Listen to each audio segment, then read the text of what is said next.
Okay, we're on. Hey, this one's gonna be kind of short and sweet. I probably won't even post it until tomorrow. Um, I took some Benadryl earlier today, and I've been dealing with some allergies, and Benadryl, it's just kind of kicking my ass.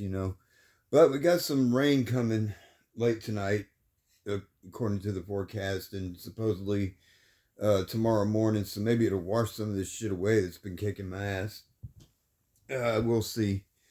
Uh, anyway, I just this whole thing with Embrigo Garcia be, being deported. It's really just pushed a lot of buttons with me, and I'm gonna be going on about it again tonight, and maybe even some more tomorrow, because it just touches on so many things.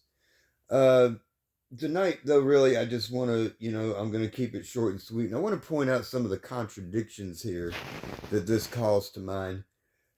Uh, During his first term, Vice President Trump uh, pardoned, or didn't pardon, excuse me, he released 5,000, no less than 5,000 Taliban that we were holding.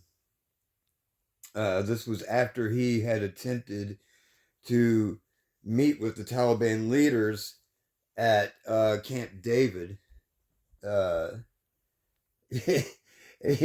on the anniversary of, or approaching the anniversary of 9/11.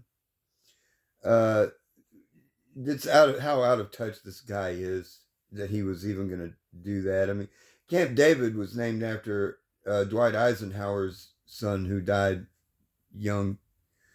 Uh, and it was meant as a getaway for the presidents, and all that. It's almost like sacred ground, even especially when you consider the name and all that, and to try and meet with the Taliban. Of course, he was meeting with them the same way he's dealing with the Ukraine situation. The way I said he would deal with and many said he would deal with the Ukraine situation is he'll deal with Russia, leave Ukraine out of the talks, and just try to cut a deal with Russia, which he's desperate to do. He made some symbolic gesture with Ukraine so that he could try and make it look like he was being reasonable by turning them away. But and I knew he was going to do that with them because that's what he did with that's how he dealt with the Taliban.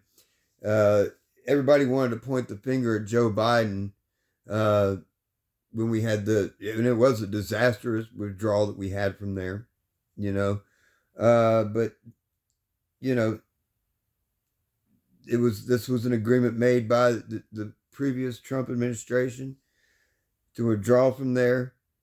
Uh, they had no communication between, during the transition between the two administrations, and it turned out to be a disaster. But part of what he did, he released 5,000 Taliban, and one of them was one of the people who bombed our guys while we were on our way out of there. We released 5,000 Taliban, and I have not talked a lot about January 6th, disgraceful day in the history's country. Told you the Benadryl's kicking my ass. In the country's history, the most embarrassing day, I would say, since that day in Helsinki when he stood behind a podium and sided with Vladimir Putin against our own intelligence agencies. Yeah, so, you know, he was able to do that. He was able to pardon 3,000 violent rioters, of course, because they were, acting on his behalf, He's able to release 5,000 Taliban. He was able to bring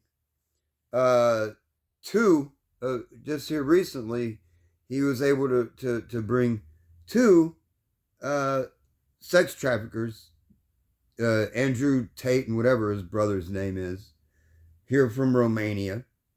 He was able to do that, but he can't get this guy out of, which we all know, all it would take is a phone call, and he'd get the guy out. Uh, uh, it's just, it's ridiculous to even try and sell this BS. Uh, I saw an article just a little while ago that this Mr. Garcia, from a 2021 court filing, there was some domestic violence, something going on there. But as far as, domestic violence charges go, number one, about that, I would like to say, really, all that means is that the Republicans, probably think that means he should be allowed to own guns, because uh, they don't think that people who've been charged with domestic violence should have their guns taken away. Uh, and also, they're trying to do the same thing with this guy that they did with George Floyd. Uh, oh, this is real. He's a bad guy, and they're making him out to be a great guy, great person. I'm not making him out to be a great person. I'm just making him out to be a person, and a person, in the United States is entitled to due process. This guy was never charged with a crime, much less never convicted of one. But we have a 34 count convicted felon sitting in the White House. Who's backing the criminal here? Well, we don't know this guy's a criminal. It's never been proven, right? Because he was denied due process. Now, I guess that's the part that bothers me the most, because if you deny due process to anyone, then you can deny due process to, well, anyone. And, and at the same time, this guy, I pointed out that he has a special needs child, right? This kid's autistic, nonverbal even. But at the same time, we have RFK talking about, vaccines and autism again, and that's what this is leading to. He's going to try and make that connection, but meanwhile, he's not worried about this child. That needs to get thrown up in his face, this whole situation with this guy having an autistic child. The party of family values split up a family, and I don't know. It has pushed the wrong buttons with me. It's pushed the wrong buttons with me, and it just touches on so much. And like I said, I didn't get around to, I was about to go shower and then go to sleep. So, tomorrow I'll be feeling better, and I'll be getting a bit more into this. I know some of you are probably expecting me to talk about Tool. Well, I'll get around to that. I've decided, as far as, talking about these bands and everything, I still want to do that. But I want to, kind of refresh myself on them a little bit.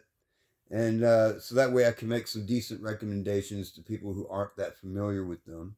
And that takes a little bit of time. So anyway, stay tuned for that. This isn't, sorry, I'll be feeling a little better tomorrow, and we'll do better. Thanks. I'm just saying.